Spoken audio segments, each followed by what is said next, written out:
Good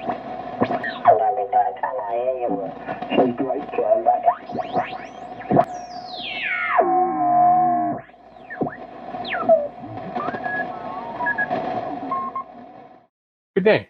Welcome back to Mike's Radio Repair and Restoration for part 3 of our Hallicrafters S-76 restoration.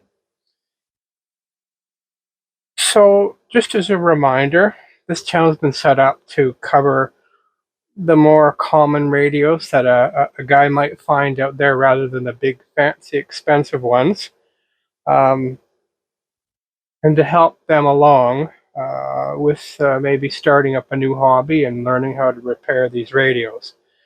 In order to help build our community, we would ask that if you're enjoying this series of videos, please subscribe to help build our community. We also have a Facebook page where we've got a great group of guys starting to build. And my ideology is to put a whole bunch of people together, both new people and people who are quite experienced, to help one another out, to share schematics, talk about problems and whatnot. So I think building that community is important. So if you could subscribe, that would be fantastic. Also, I have a video out there for affordable tools and test equipment for dealing with repairing old radios, so you might want to take a look at that if you're new. It's much cheaper to get into this type of a hobby than you think it is. I have set this bench up with basic tools and equipment just to show you how simple it is and how easy it is and how little you don't have to spend. You don't have to spend tens of thousands of dollars on test equipment. You can get by with some very affordable and easy to find stuff. So with that, please subscribe, and we're going to move on to our radio here. So just a bit of a recap here, so to speak, haha pun. The radio, where we last left off, I've said I was going to go through the resistors, and I've done that. I've changed over 20 resistors in the set so far. There are 3 or 4 more to go that I have to order. I don't have in stock. They're not horribly out, but they're out, and I'm going to change them. And of course, every cap has been changed, other than the micas, which look like dominoes. And again, I have another video out there that show you what type of caps are what. They might want to have a look at that if you're unsure. So I haven't changed any of the dominoes, which are silver mica, usually in the picofarad range. And there are some disc capacitor, little red disc capacitors. I didn't change those, and I normally don't. They normally don't cause any problem, but I'm suspicious in this case, so we're going to monitor them closely. Another thing that I did do this week was I changed a couple of the wires to the dial lamps. There was a couple yellow wires coming up out of the chassis that were very brittle where they connected onto the lamp, and just a little bit of motion and one broke. So I replaced them both. Fussy job to take the little lamp socket apart, resolder a new wire in, grind a new little flat spot, but you can do it. It's part of the hobby. It takes time. So at this point, I think what the next step for this radio is to actually plug it in and turn it on and see if it's a radio or a thermonically controlled boat anchor. So what I'm going to do is I'm going to flip it down. I'm going to put a dial and some knobs on it, connect up an antenna, connect up a speaker, and we're going to see if we have a radio. That's really, truly the next step before we spend any money or any more time on this radio, is to make sure that it's going to play. It looks good to me from the test point. The nice part about the manual for this radio is it came with a lot of the specifications for the IF transformers. The primary and secondary values were given, so that allowed me to kind of sort of poke around and make sure that the IF transformers and the one oscillator transformer was okay, and they look all right. I don't see any reason why this shouldn't work out and turn on. So with that, I'm just going to pause the camera here, and I'm going to tip it down. We'll put some knobs and dials on it and get it up, and let's see what happens. So we're all set up, and I'm sure you see something new on the bench you haven't seen here before. This is my poor man's spectrum analyzer, to which I'm going to make another video to show you how to set this up and get this done affordably. It's a very handy tool. Show you also how to use it correctly. So I have loosely coupled in my poor man spectrum analyzer to my 1600 kilohertz second oscillator. Because we changed resistors and capacitors and the wires and a piece of cable, that oscillator may not start when I first turn it on, and I may have to tune that oscillator to get it to fire or go. And it should run around 1600 kilohertz, and when it's properly tuned, it should run right on 1600 kilohertz, which is the red center line. So when we turn it on, when the tubes warm up, hopefully we'll see the oscillator start. If not, we'll have to tune it. So I've got our trusty R42, Hallicrafter R42 speaker connected to the 500 ohm headphone out jack. That should give us some good volume on the speaker. I got a long wire antenna connected to the back. Threw some knobs on it, threw some dials on it. We're going to start up at the up on the high band on band 4, which is like 12 to 33 megahertz. At this time of the day, the upper bands will be open. I'm kind of sort of in a remote area. The upper bands will be open, and the lower bands probably not so much. So I don't think we'll hear much if it runs on the lower bands. So we'll start on the upper and work our way down. That's if the radio works. So you can see the new wires I put on the on these two dial lamps. It was again my silicone high temperature 600 volt rated wires. The wires that are on the meter lamps are okay. The wires that are on the meter maybe not so great, and I'll probably change them pending the outcome of this test. So without ado, if you're a betting man, place your bets. If you just wish me luck, cross your fingers. We're going to turn it on. We're going to see what's happened. See what happens. Hopefully we're going to see that oscillator start on the spectrum analyzer. So here we go. We'll turn it on, and there go our dial lights are on. We'll wait for our, turn up some volume here. We'll wait for, see if we get an oscillator show up here. Nothing yet, nothing yet. Oh, there it is. It's fired up. Oh, we got static on the speaker coming in. So it looks like we have a radio rather than a thermonically controlled boat anchor, but let's just tune around and see if it's a radio. Oh, by the way, this is the fine-tuning knob. I had to cut the dial cord off it. The fine-tuning capacitors over here and the bearings on it were full of gunk, and it was quite stuck and very difficult to turn, so I cut the dial cord off it, blew the garbage out of the bearings, re-lubricated them, and got it free again. So I'll have to do my fine-tuning over here, which will be a little bit difficult. Well, there's our first station. Not my language, but it works.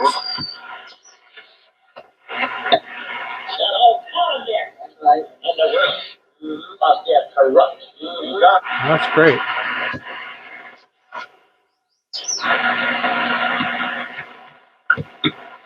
Son 6.036, banda de 49 metros.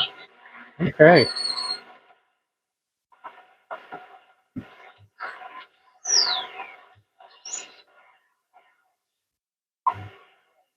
There's WWV at 15 megahertz.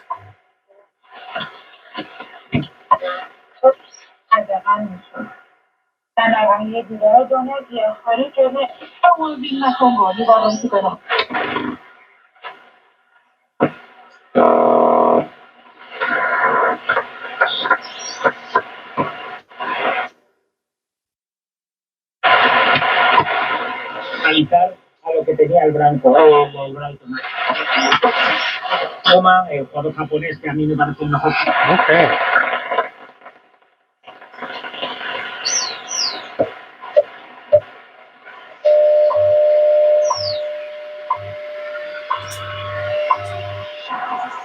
WWE. I fully ball to the far post. Again, tries to get a header on. Up in the air it goes. Well, against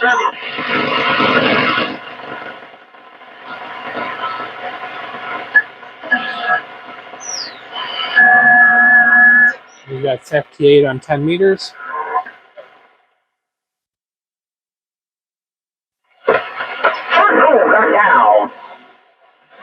There's the CB guys coming up from the deep south.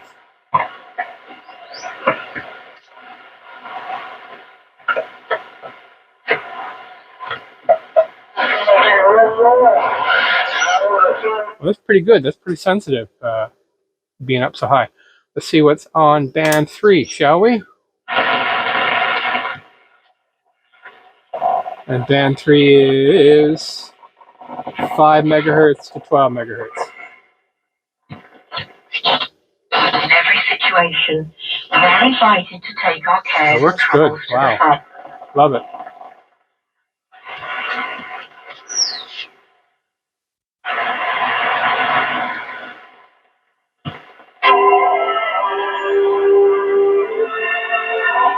We're around 8 megahertz. Sideband.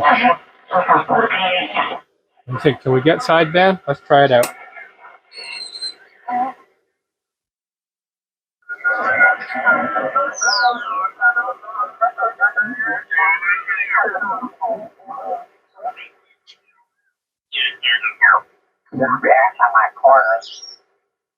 The only place I operate 20 meters. There it is, sideband. Over at Savannah Pickups. And the only reason I operated that station is because I was a custodian of it and I had to go in there every week or so. That's great. The VFO is working wonderful. Operating out of bands or maybe somebody will like analyze this because they're running it. Didn't expect that, but great. Back into AM mode here.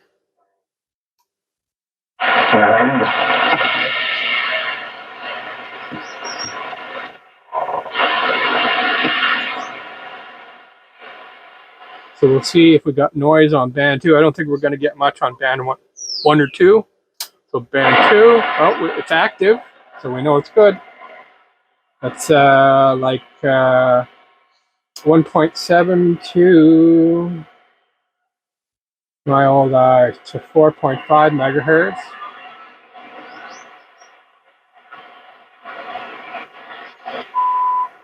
Oh, there's the Canadian time signal, 3.3 megahertz CHU. So we know band 2 is working. Not much on though. Let's go to this broadcast band. 1 weak station there. I wouldn't expect there to be much on. I live out in the boonies and AM stations are hundreds of miles from me, so I don't hear AM stations much through the day, but at nighttime they certainly come pounding in and they completely fill the band. So there's nothing there. Oh, a couple of weak stations. So that's great. All 4 bands are working. BFO is working. Let's see here now. Oh, the bandwidth switch is working.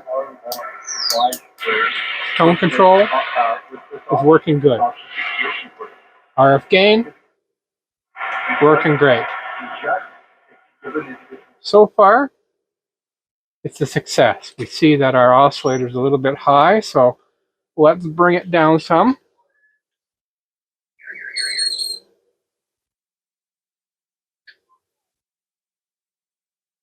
That's a little bit closer. We'll get it right bang on after it warms up and we do alignment. So the next step for me with this radio is I'm going to clean the top with my magic cleaning chemical. Once that's done, I'm going to lubricate all the dials and shafts here, make sure they're all ready to go, put on new dial cords, and then begin cleaning up the front panel and the knobs, sort out the problems with the metering. The meter cables are kind of sort of crappy looking, so I may replace them and get the front panel back on it. So that's going to be the next steps. I heard something on my radio now, over 1 hour, and I was one ear, and I said, that's number 5 up around the Keystone. Let me speak to him and see. Sorry, just listening to one of the CBers in the Deep South give a lecture on personal hygiene. However, I interrupt this broadcast to bring a couple of public service messages. Firstly, the last technician, the first public service message is don't trust other technicians that you don't know. Somebody put a polarized plug on this radio. I thought, oh, dandy, it's not something I needed to look at right away. I mean, normally I put a grounded 3-prong plug on, and I save all the old computer cords and I cut the computer end off, and I use those. They work out rather well. as long as they're still soft and supple and they're not hard or cracked or whatever the case may be. So I'll use a 3-prong plug and properly polarize it. But somebody installed this and I thought that was just dandy. I didn't have to worry about it right away. Well, that wasn't the case. And I found out the hard way. And so don't trust other technicians. I mean, they did a nice job. They put a new cord on. They even put on one of the Underwriter's service laboratory strain reliefs on the back. But they wired the hot directly to the transformer windings, which was not a good thing. The hot should always go and hit a fuse and then off to the switch before it goes anywhere else. So they had that backwards, and that wasn't a very good thing. So again, don't trust other technicians. Trust yourself. Check and double check. Now, we talked about cleaning up the top of the chassis. This is public service message number 2. And the chassis turned out fairly well. It cleaned up okay. But you have to be careful when you're cleaning the chassis and wear protective gear.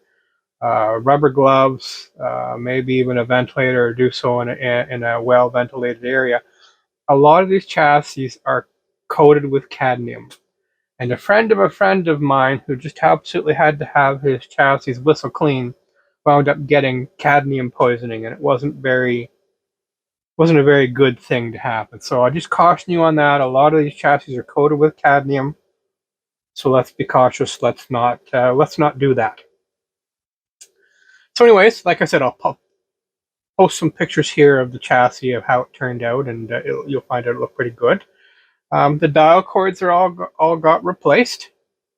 They're a fussy job. There are usually with Hallicrafters, there's instructions as to how to restring your dials in what direction, how many turns, and all those types of things. It's basic. It's just fussy, and I'll throw up a picture of that. Something else I also did was I cleaned up the S meter. The glass was dirty and there was dust on the inside. And I have a little bit of mechanical watch oil that I'll put a little bit of oil, just a tiny amount on the end of a pin on the fulcrums of the meter to give them a little bit of service. So I cleaned up the inside of the meter and put it back together. The faceplate cleaned up nice. And again, I'll throw up another picture of that. I took an amazing amount of tobacco and tar stains off the meter and off the radio face. You can see it's black now. I also replaced the SO239 connector on the rear. The one that they had put there was old and tarnished and probably quite lossy. And when I took it off, I found out the wire was only hanging by a thread on the other side of it. So I put a new piece of wire on and a new SO239 connector. The speaker connector on the back, as if you remember from the first video, they broke it to put a 1/4-inch plug jack in. I thought I had another one, but I don't. I did find another one from a fella on eBay who seems to be parting out a lot of Hallicrafter stuff, and I'm going to just throw his address in the comments or in the remarks section below this video here, in case anybody's looking for Hallicrafter parts. I know he's parting out an SX100 and has some interesting stuff. So the next thing that needs to be done is I'm going to clean up these knobs. I put them in a ultrasonic cleaner, and I'll put a link to that below as well. And I recommend only a dash of dish soap, like Dawn or such dishwashing stuff. No ammonia or anything strong like Pine Sol or Mr. Clean. A friend of mine did that, and he took all of the red lines off of his knobs. So they're not extremely chemical fast, if you want to say. So ultrasonic cleaners work good. They get them clean. We'll get them all cleaned up. This one here, as you can see, the skirts come off it. This was the one that I had to drill out. So I'll retap it, re-drill it, reset the skirt, and it will recover. So once I get that done, then I can go ahead and put the faceplate on. So at this point, I think we'll tie this one up here, and we'll come back with another part video after this one with the faceplate on, and we'll start that path of alignment and dial calibration. I'm really looking forward to this. This receiver is very hot. It receives very well. I'm very impressed. I have an SX100 that didn't impress me this much, and it's a similar receiver. So with that, again, we'll ask you very kindly to subscribe. Consider joining our Facebook group with the link to in the comments below for that as well. And thanks for tuning in. The Navy announces that Wake Island is probably captured by the enemy. And now it is disclosed that fewer than 400 Marines held Wake Island for at least 14 days against heavy Japanese attacks. The Marines had 12 fighter planes and a small quantity of weapons. They were commanded by a 38-year-old Marine Major, James P.S. Devereux. They sank 1 Japanese light cruiser and 3 destroyers. They held out against 13